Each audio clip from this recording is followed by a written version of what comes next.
हापुड़ हलचल के साथ प्यार बनाए रखने के लिए धन्यवाद। आपकी जानकारी के लिए बता दें कि हमारे पुराने एम्प्लॉय सुशील शर्मा के साथ अब हमारा कोई ताल्लुकात नहीं है। वह अब किसी भी रूप या विषय से हमारे चैनल से जुड़े हुए नहीं है। धन्यवाद। नमस्कार, आप देख रहे हैं हापुड़ हलचल और मैं हूं हफ्सा बानो सिद्दीकी।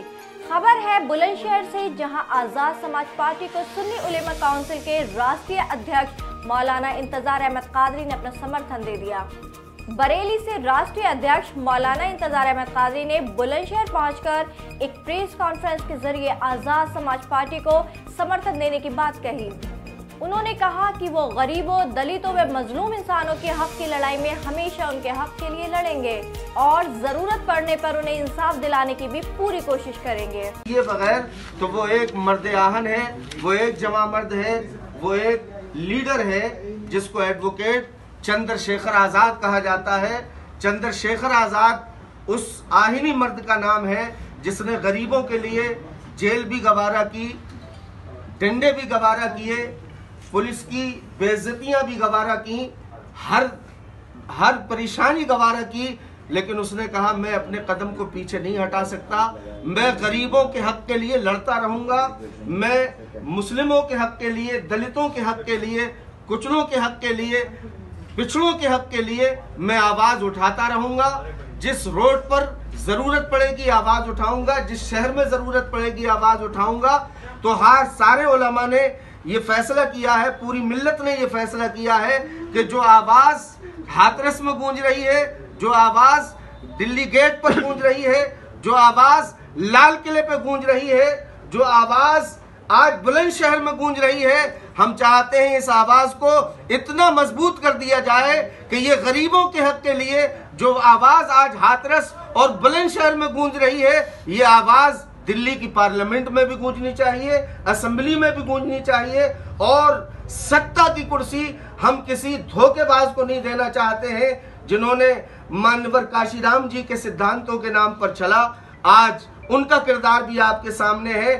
हम ज्यादा वजाहत नहीं करना चाहते हैं, लेकिन उनको भी हमने देख लिया है। इसलिए काउंसिल जी, ये धार्मिक है क्या राजनीतिक? सामाजिक और जरूरत पड़ने पर राजनीतिक। इससे पहले आपने किसी पार्टी का समर्थन करा? 12 साल मुसलसल बहुजन समाज पार्टी का समर्थन किया।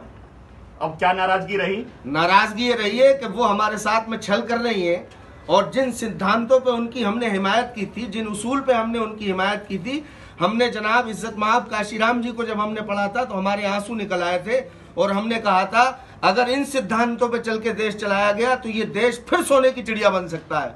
लेकिन हमने बहन जी को देखा कि वो उसका मिसयूज कर रही है, गलत इस्तेमाल कर रही है, रास्ते से भटक चुकी हैं। इसलिए कैसे अब 3-3 करोड़ पे टिकट दे के आप भेजेंगी तो आप उस प्रत्याशी से क्या उम्मीद करते हैं? सुनने में तो ये भी आया है कि अभी आरोप तो आजाद समाज पार्टी के और दूसरी बात सुनिए, ताजा एक मिनट, अभी कितनी सीटों पे चुनाव होना है इसकी राज्यसभा की? 10 सीटों पे। 10 सीटों में से कितने नुमाइंदे हैं बीजेपी के पास में? 8 क्यों है भाई? एक बताएं। 9 पे जीत सकती थी। 9 पे जीत देगी वो, उसके पास 9 की सलाहियत है, लेकिन उसने 8 खड़े किए। अच्छा इधर देखिए आप, बहुजन समाज पार्टी के पास में कितने एमएलए? 17, 3 टूट गए, कितने बचे? 14। क्या 14 के बल पे ये राज्यसभा का मेंबर खड़ा कर सकती है? उनका भी हौसला अफजाई होना है ना। नहीं, उनका भी, जैसे आप आजाद समाज पार्टी का हौसला अफजाई कर रहे हैं भाईजान, ये हौसला अफजाई नहीं होगी। इस वक्त में चुनाव नहीं हो रहा है, ये एमएलए चुन चुके, पहले से चुने। तो पूछ रहे हैं कि साफ छुपते भी नहीं, सामने आते भी नहीं, खूब पर्दा है कि चिलमन से लगे बैठे, क्लियर क्यों नहीं करती है आप अपना? सारा विपक्ष कह रहा है सर भाई, क्लियर क्यों नहीं कर रही है? सारा विपक्ष कह रहा है आजाद समाज पार्टी और ओवैसी की पार्टी दोनों बीजेपी के बी पार्टी हैं। आप कहीं मजबूत हो गए, कहीं नहीं रहोगे। इसका जवाब हम देंगे भाई। आजाद समाज पार्टी चुनाव लड़ रही है यहाँ पे, ओवैसी की पार्टी और बहन जी की पार्टी बिहार में मिलकर चुनाव लड़ रही है और यहाँ आमने सामने लड़ रही है। वहाँ मिलकर जब इनका गठबंधन में चुनाव लड़ रही है, यदि उन्हें अपने जीतना हो, प्रत्याशी मजबूत करना हो तो यहाँ भी मिलकर लड़ना चाहिए था। फिर यहाँ अलग अलग क्यों चुनाव लड़ रही है? और दूसरा, बहन जी ने कभी उपचुनाव नहीं लड़ा। बसपा पार्टी पहली बार उपचुनाव लड़ रही है क्योंकि आजाद समाज पार्टी एक सीट पर चुनाव लड़ रही है। नहीं तो बीएसपी आपने देखा हो कभी उपचुनाव नहीं लड़ी। जो पार्टी बिहार में गठबंधन करके ओवैसी के साथ चुनाव लड़ रही है, यहाँ ओवैसी से अलग है। तो पत्रकार बंधु को समझाने की जरूरत थोड़ी है, क्यों हमारे? इसीलिए मैं कह रहा हूँ ना, आप जो हमें समझा रहे हैं, राजनीतिक मकसद सब पार्टियों के अपने अपने हैं। अच्छा, राज्यसभा के लिए कौन मदद कर रहा है? बसपा की बीजेपी मदद कर रही है। तो हम बीजेपी के केंद्र में बहन जी की सरकार तो है नहीं, ना प्रदेश में।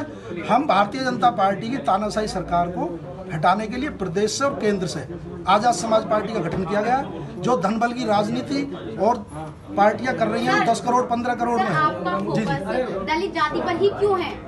देखिए, दलित हुए, पिछड़े हुए, मुसलमान हुए, ये लोग ज्यादा शोषित हैं, ये लोग ज्यादा प्रताड़ित किए जा चुके हैं पहले भी और आज भी, ये निशाना है। धन्यवाद। और भी ताज़ा तरीन खबरों के लिए बने रहिए हमारे साथ और देखते रहिए हापुड़ हलचल।